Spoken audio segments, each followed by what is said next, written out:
Pertanyaan yang paling sering diajukan pada saya itu, Pak, kenapa sih Pak belajar filsafat itu kok sulit? Ya karena kamu bukan orang filsafat. Filsafat bukan bidangmu, makanya sulit.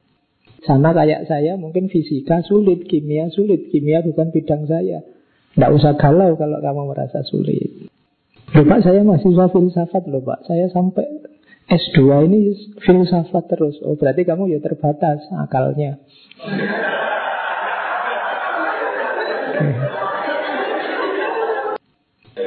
Ya tidak apa-apa, dimaklumi saja. Manusia itu memang terbatas kok. Ada batasnya. Tidak ada yang tidak terbatas. Ciri eksistensial kita itu. Makanya kalau ada manusia yang sombong, itu asli dia tidak pernah berkaca. Sedahsyat apa dia sampai sombong? Wong ya keterbatasannya banyak. Jadi setiap orang terbatas. Dan banyak hal yang tidak mungkin. Kamu tidak bisa sesukamu. Pokoknya 2019 ini presidennya harus saya. Tidak mungkin. Tidak mungkin. Banyak hal yang tidak mungkin. Pak, saya ingin nikahnya itu sama artis yang Korea, yang wis tidak mungkin. Jadi kita itu terbatas, tidak mungkin, tidak pasti, tidak berdaya. Itu kalau kamu mengandalkan dirimu sendiri, kamu akan putus asa. Ternyata belajarmu yang tekun, kamu yang jadi orang baik bertahun-tahun, jadi tidak ada jaminan semua. Diri kita ini ternyata sama sekali tidak bisa diandalkan tanpa bantuan yang di atas. Maka jalan satu-satunya adalah kita harus selalu connect dengan yang di atas untuk mengatasi ketidakberdayaan, ketidakpastian, keterbatasan, ketidakmungkinan. Satu-satunya jalan adalah mohon ke atas yang menguasai segalanya. Jadi kuncinya di situ. Kalau ada orang tidak mau berdoa, berarti dia tidak sadar tentang semua kelemahan dirinya sebagai manusia. Nah, berarti dalam doa itu ada apa saja? Variabelnya ada 3. Itu kenapa doa itu sangat disukai oleh Allah. Allah memerintah kita untuk berdoa.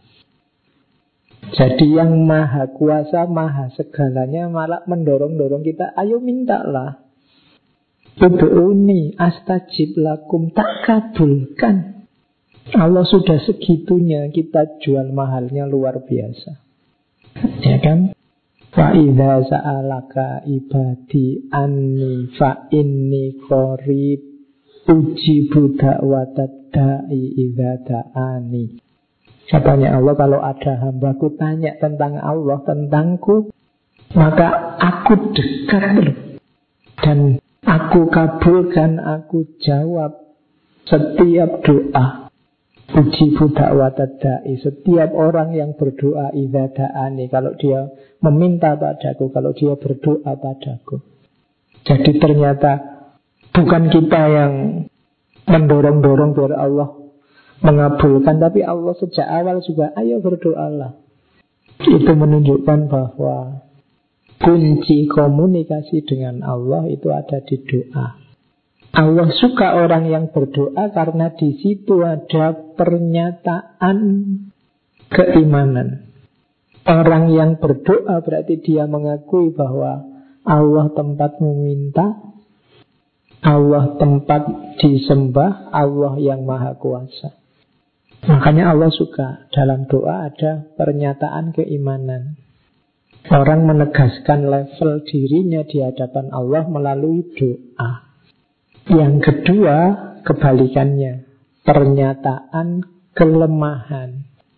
Ya Allah, aku ini lemah, Engkau yang maha kuasa. Aku ini tidak berdaya, Engkau yang maha berdaya.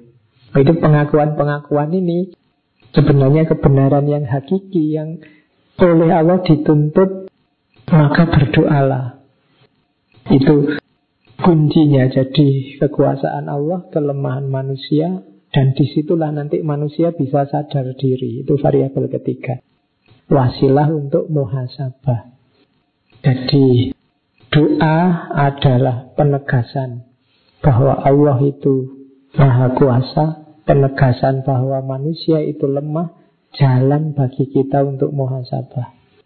Maka doa tidak boleh sombong. Ada hadis yang menyatakan tidak boleh orang berdoa itu diakhiri dengan jika engkau berkenan ya Allah. Ya Allah, semoga saya ujiannya sukses kalau engkau mau. Tidak boleh begitu. Jadi tidak boleh nawar. Jadi tidak boleh merendahkan. Tapi yang jelas maka orang berdoa itu disuruh tawadhu, merendahkan dirinya di hadapan Allah, untuk menegaskan bahwa aku ini lemah, Allah yang Maha Kuasa. Nah, sekarang kita lihat. Ini filosofinya, nanti belakangan lihat prakteknya. Hati-hati, ada beberapa model doa. Ya sebenarnya minta apa saja Allah mengabulkan. Tapi jangan berdoa yang blunder. Berdoa yang blunder itu yang hasilnya malah menyusahkanmu, tidak mendukung kedekatanmu dengan Allah. Ya termasuk doa, ya Allah, semoga engkau marah padaku, kan tidak bisa. Ya Allah, menjauhlah dariku, jangan dekat-dekat, itu tidak boleh. Itu namanya doa blunder. Ya Allah, saya mau melakukan dosa ini, semoga engkau tidak dekat-dekat ya, jauh-jauh, malu saya kalau dilihat. Tidak boleh begitu. Jadi ada rumus-rumusnya nanti berdoa. Cuma ada beberapa model, ada yang disarankan, ada yang tidak. Yang pertama ada doa model peminta-minta. Jangan berdoa gaya ini. Gaya ini itu ya dia minta, cuma doa yang membuat malas. Jadi selalu meminta, tapi dia tidak sungguh-sungguh berdoa. Karena doa itu kan komplementer dengan usaha. Ya Allah, saya ingin ujian besok bisa lulus terbaik. Tapi kamu tidak masuk ikut ujian. Coba doa ya, kamu minta dok. Kalau ditanya, lo kok nggak masuk mas? Lo Allah kan Maha Kuasa. Apa susahnya bagi Allah? Meskipun aku tidak ikut ujian. Nah, itu doanya orang malas. Nanti kalau jodoh kan datang sendiri pak. Saya tidak usah nyari. Ayo jomblo terus. Kalau jodoh berseliweran di depanmu, kamu diem aja. Kalau nggak dapat Allah yang dimarahi. Ya Allah, di mana jodohku? Lah sejak kemarin kamu kemana aja? Iya. Makanya saya sering bikin anekdot itu kan, ya jodoh di tangan Allah, tapi umur 40 ke atas ya Allah lepas tangan sudah.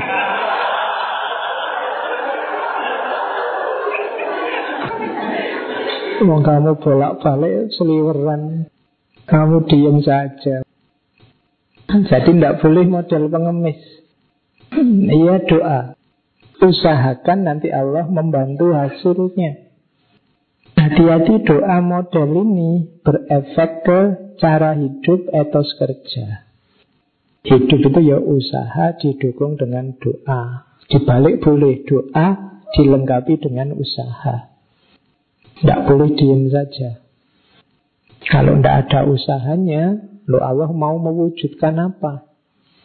Jadi itu model doa yang pertama. Banyak orang yang tertipu di sini.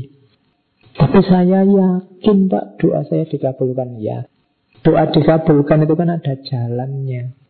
Rintislah jalannya, nanti Allah membuka hasilnya. Ada doa model kedua, doa model pujangga.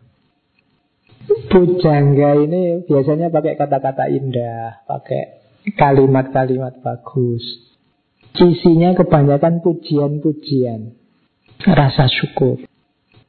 Orang-orang bertipe ini pinter kalau disuruh bikin doa. Kelihatan dari luarnya itu, tapi intinya pujangga adalah orang yang hanya melihat keindahan. Orang yang selalu bersyukur apapun yang terjadi. Jadi pokoknya hidupnya serba alhamdulillah. Itu gaya pujangga. Terus dia bisa merangkai kata-kata indah untuk mengekspresikan rasa syukurnya pada Allah. Nah, itu gaya pujangga.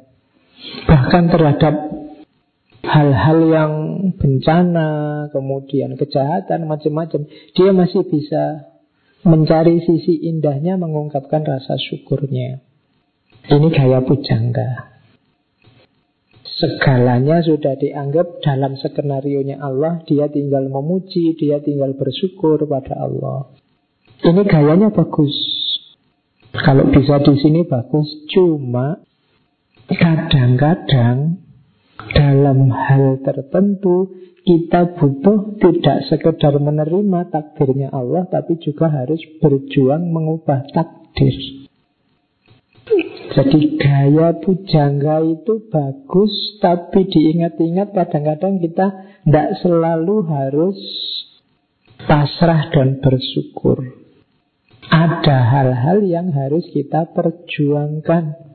Kalau ada ketidakadilan, kalau ada kezaliman yang dalam jangkauanmu bisa mengubahnya, ya ubahlah.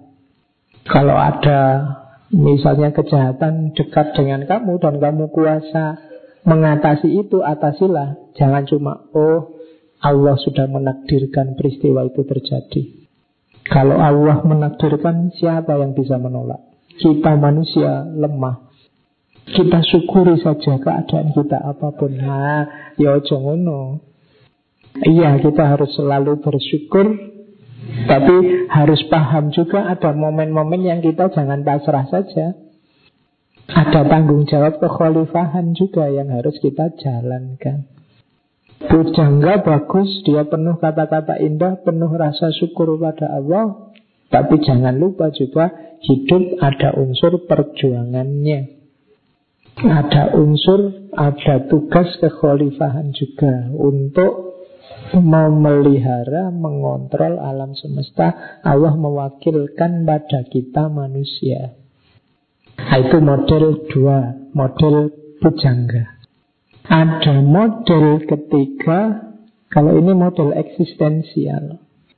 Jadi tidak sekedar pasrah pada Allah. Kalau pasrah itu kan kita bergerak menuju Allah. Tapi model eksistensial ini hidup di dalam Allah. Jadi menghidupkan kehendak Allah, menghidupkan keinginan Allah. Bersyukur ya, tapi juga berusaha memperbaiki dirinya dengan semangat menjalankan amanat Allah. Gaya berdoa yang eksistensial itu gaya berdoa yang anytime kita bersama Allah, kita dialog terus, berkomunikasi terus, dan menghidupkan keinginannya Allah dalam kehidupan kita sehari-hari. Makanya tadi saya bilang setiap detik kehidupan kita itu harusnya berdoa. Mau belajar, berdoa. Mau ngaji sini, Allah diajak sambil berdoa, ya Allah.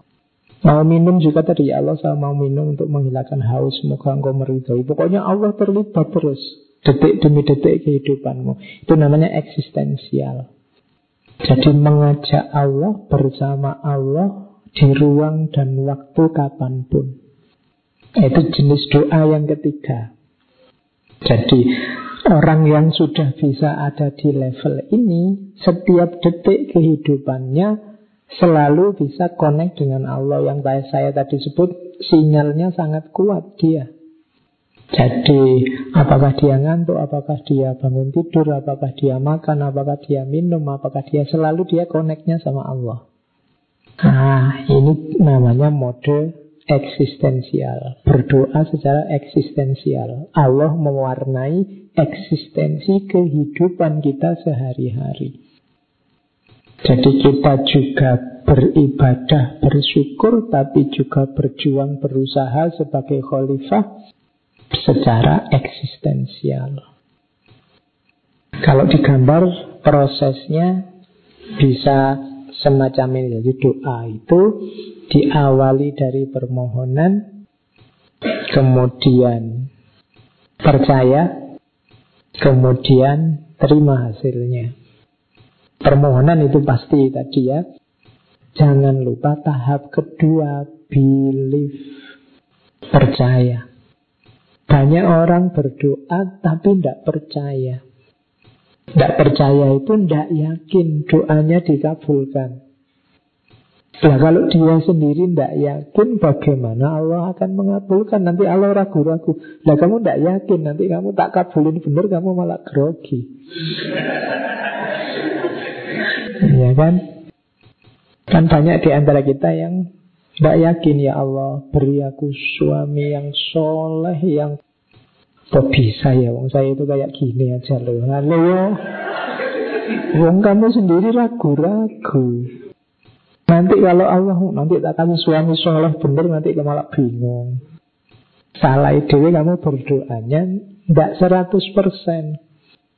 Saya sering bilang, ya kalau kamu yakinnya 50%, ya Allah datangnya 50%.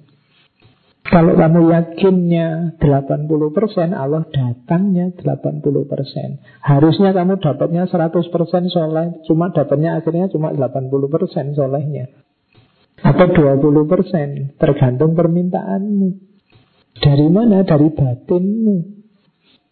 Dan yang terakhir, receive. Terima saja hasilnya. Jangan komplain. Pasti dikabulkan doamu. Cuma tidak selalu persis seperti yang ada di anganmu. Jadi yang penting ask, believe, receive. Mintalah, percayalah dikabulkan, dan terimalah hasilnya, apapun bentuknya. Jadi berdoa itu begitu doa dikabulkan, biasanya ada kebahagiaan lebih. Kalian mengalami kesuksesan sesuatu yang itu didahului dengan doa, itu rasanya beda dengan yang tidak didahului doa. Itu yang saya sebut kenikmatan terkabulnya doa. Sama-sama dapat suami apa istri cakep. Itu kalau sebelumnya kamu berdoa minta suami atau istri cakep dan dapat beneran, dengan yang tidak berdoa, itu rasanya beda. Yang berdoa apa? Imannya tambah kuat. Itu salah satu manisnya keimanan di situ. Alhamdulillah, berarti Allah masih sayang padaku. Allah perhatian padaku. Itu luar biasa. Rasa semacam ini luar biasa. Karena kalau tidak ada doa, itu kan rasanya kayak kebetulan saja. Jadi salah satu bukti dari keimanan, buah manisnya iman kita. Kemudian yang kedua, ada efeknya. Efeknya apa? Oh, berarti benar. Kita harus satu-satunya tempat bersandar hanya Allah. Kalau dikalkulasi rasional, tidak mungkin saya bisa dapat yang ini. Yang saya cuma gini aja kok. Jadi kan ada kebebasan dari yang non-ilahi. Jadi doa dikabulkan itu saat itu juga kita punya keyakinan bahwa memang tidak boleh tergantung sama dunia. Yang menentukan segalanya itu Allah. Jadi orang mengalami kebebasan. Yang ketiga dan keempat, ini mirip. Kedekatan, perhatian, dan ridhonya Allah. Kamu diperhatikan dosen aja kan seneng, apalagi merasa diperhatikan Allah. Ya kecuali diperhatikan dosen karena nggak lulus-lulus, nggak pernah masuk. Jadi kamu merasa, oh Allah mengerti kebutuhanku, apa yang aku minta diberikan. Itu kedekatan dan perhatian dari Allah. Itu rasanya enak. Dan yang terakhir, kamu yakin Allah ridho dengan pemberiannya. Kalau yang tidak didahului doa, kamu harus kalkulasi dulu. Ini kira-kira Allah ridho enggak ya? Tapi kalau diawali dengan doa dan terbukti cocok dengan yang kamu doakan selama ini, kamu bisa cepat yakin bahwa oh Allah ridho karena ini cocok dengan doaku selama ini. Allah meridhoi, makanya diberikan. Nah, ini diantara kenikmatan terkabulnya doa. Maka berdoalah yang banyak tentang hal apapun. Nah, sekarang ada beberapa filosofi doa yang harus kita cermati. Yang pertama dari Søren Kierkegaard, filosof eksistensial. Katanya Kierkegaard, prayer does not change God, but it changes him who prays. Jadi ada yang mengkritik doa itu.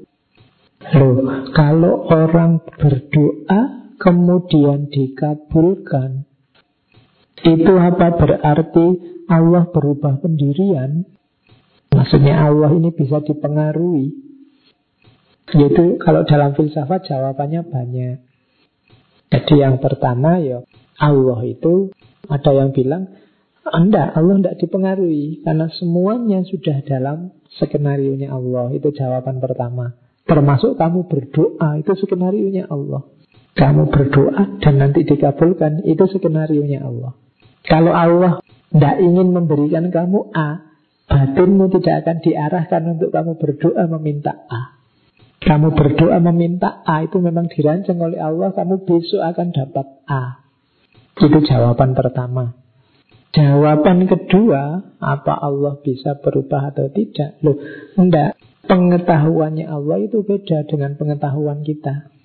Kita menyebutnya berubah, tapi sebenarnya tidak berubah. Allah itu menakdirkan alternatif-alternatif dan kita yang milih.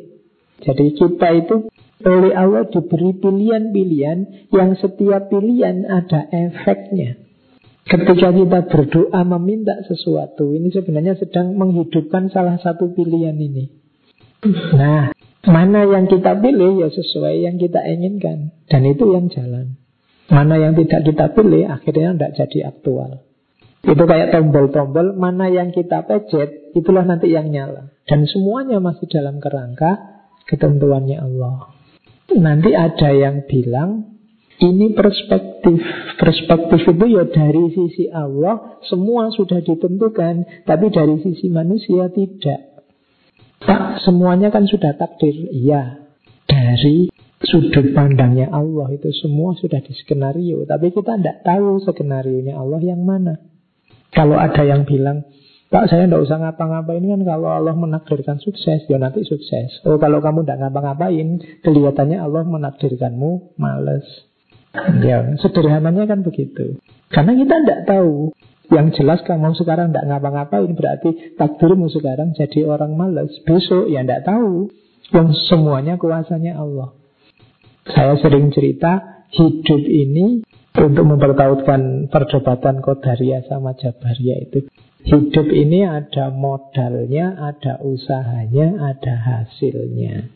Modal dari Allah, usaha dari kita, hasil kembali ke Allah lagi. Kita dikasih modal akal, berpikir atau tidak, itu usaha kita. Hasil pikiran apa, itu Allah yang menentukan. Kita dikasih modal akal, belajar atau tidak, di tangan kita. Lulus atau tidak, di tangan Allah. Cuma kalau kita belajar, ada kemungkinan lulus, ada kemungkinan tidak, di tangan Allah. Hanya saja kalau kita tidak belajar, kemungkinannya cuma tidak lulus. Nah ini logika ini kalau di ilmu teologi namanya ini sunnatullah. Jadi sunnatullah itu kalau kamu belajar bisa lulus, bisa enggak. Dan itu kembali ke Allah. Tapi kalau kamu tidak belajar ya kemungkinannya tidak lulus. Nah katanya Kierkegaard, prayer does not change God, but it changes him who prays. Jadi orang yang berdoa itu kamu tidak usah mikir, Pak ini mengintervensi Allah, ini mengubah Allah. Tidak usah mikir ke sana. Doa itu yang jelas mengubahmu yang berdoa. Tadi loh, doa itu membuat orang sadar tentang dirinya, yang banyak kelemahan, yang tidak pantas sombong, yang mau tidak mau butuh pertolongannya Allah untuk memenuhi semua yang diinginkan. Ini loh yang berubah. Dari manusia yang merasa bisa apa-apa, sekarang tahu bahwa dirinya lemah. Nah itu kan nanti mengubah total perilaku. Makanya it change him who prays. Kamu akan berubah. Orang yang sadar dengan doa, sadar hakikat doa, tidak mungkin sombong. Kalau ada orang sombong kok masih berdoa, itu kontradiktif. Katanya kamu kuat, katanya kamu jago, kok masih minta-minta? Katanya kamu pasti benar, katanya kamu orang besar, katanya kamu sudah, kok masih minta-minta? Itu kontradiksi. Orang yang berdoa itu harusnya tawadhu, merasa lemah, merasa kurang, merasa tidak berdaya. Itulah perubahan yang didapat dari doa. Jadi prayer does not change God, but it changes him who prays. Ajaran kedua, prayer is not asking, it is a longing of the soul. Kalau ini dari Gandhi, doa itu hakikatnya sebenarnya bukan minta, tapi kerinduan jiwa. Jadi kerinduan jiwa untuk jiwamu itu sebenarnya merindukan Tuhan, merindukan Allah. It is longing of the soul. It is daily admission. Pengakuan setiap hari akan kelemahanmu. Nah, yang terakhir ini yang kita perhatikan. It is better, lebih baik berdoa to have a heart without word. Hatinya hadir meskipun tidak terungkapkan lewat kata, dibandingkan words without heart. Kalau word without heart itu kayak doa formalitas tadi. Jadi lebih baik berdoa itu pertama-tama hadirkan hatinya. Serius apa yang kamu inginkan. Jadi to have heard without word tidak apa-apa. Tanpa harus diwakili oleh mulut dengan kata-kata tidak apa-apa. Tapi mau diwakilkan ke mulut keinginanmu apa, tidak apa-apa juga. Tapi jangan hatinya tidak hadir. Maksudnya apa? Serius, mantap, jelas yang kamu inginkan. Itu namanya hatinya hadir. Berdoa pertama-tama perhatikan hatimu. Setiap kali berdoa kamu sadar enggak? Sholat itu sebenarnya 90% isinya itu doa-doa. Kamu sadar enggak? Kemudian hati-hati jatuh ke sini. Many people pray as if God were a big aspirin pill. They come only when they hurt. Jadi Allah itu diperlakukan kayak pil, obat sakit kepala. Kalau butuh saja. Kalau pas tidak butuh, dilupakan. Nah, banyak orang berdoa semacam ini. Kalau sedang susah, sedang banyak masalah, wah berdoanya mantep. Tapi begitu semua masalah selesai, lupa dia. Allah tidak dibutuhkan lagi. Semua urusan sudah beres. Jadi di situ Allah itu seperti big aspirin pill, seperti pil obat sakit kepala yang besar. Kalau mengingat eksistensi manusia tadi, tidak ada hidup kita yang tidak butuh Allah setiap detiknya. Maka jangan jadikan Allah kayak pil. Nah, ini juga ada quote bagus tentang doa, filosofi selanjutnya. Kalau ini ngajari kita, do not pray for easy life, pray to be stronger man. Jangan berdoa minta hidup yang mudah, tapi berdoalah untuk jadi orang yang kuat menghadapi persoalan-persoalan besar. Karena kalau kamu minta hidup yang mudah, ya nanti kamu hidup di level rendah terus. Tidak apa-apa kita berdoa, mudahkanlah urusanku, tapi berdoa juga, buatlah aku kuat menghadapi urusan ini. Do not pray for tasks equal to your power, pray for powers equal to your task. Jangan berdoa minta hal-hal yang sesuai dengan kekuatanmu. Wong kamu itu lemah. Tapi mintalah kekuatan yang sesuai dengan tugas-tugasmu. Jadi jangan minta dosennya menurunkan standar nilai, tapi mintalah kamu yang bisa jawab pertanyaan dosennya di standar tinggi. Kan banyak orang itu waktu ada kesulitan, ya Allah, minta kemudahan, cuma kemudahannya bukan berarti kesulitannya diturunkan levelnya, tapi dirimu yang kuat menghadapi kesulitan itu. Jadi mintalah kamu yang kuat, yang berdaya, bukan level ujiannya yang diturunkan. Kalau ini disebut sincerity prayer. Ini doa klasik, doa lama. Seorang teolog namanya Reinhard Niebuhr. Doa ini populer sekali. Isinya doa ini nanti ada beberapa filosofi di sini. Ya Tuhan, berikan aku keikhlasan menerima segala yang tidak bisa aku ubah, keberanian untuk mengubah segala yang bisa aku ubah, dan kebijaksanaan untuk mengetahui perbedaan di antara keduanya. Jadi ada orang yang berdoa cuma mungkin doanya sia-sia karena dia minta sesuatu yang tidak bisa diubah, yang tidak mungkin dikabulkan. Ya macam-macam, banyak hal kan yang sifatnya ijbari. Ijbari itu istrimonen, hasilnya begitu. Misalnya saya lahir dari anak desa, misalnya, ya Allah, mbok saya itu lahir dari anak kota, itu ndak iso, asli ini desa yang desa wae. Sudah aslimu begitu. Jangan minta mengubah sesuatu yang tidak bisa diubah, nanti kamu stres sendiri loh. Jangan minta sesuatu yang tidak bisa diubah. Ada hal yang ya trimonen, jangan dikomplain. Tapi ada banyak hal yang lain yang ini bisa diubah. Ubahlah. Pak, saya ujian ini kok jelek terus ya Pak. Jangan-jangan memang takdir Pak.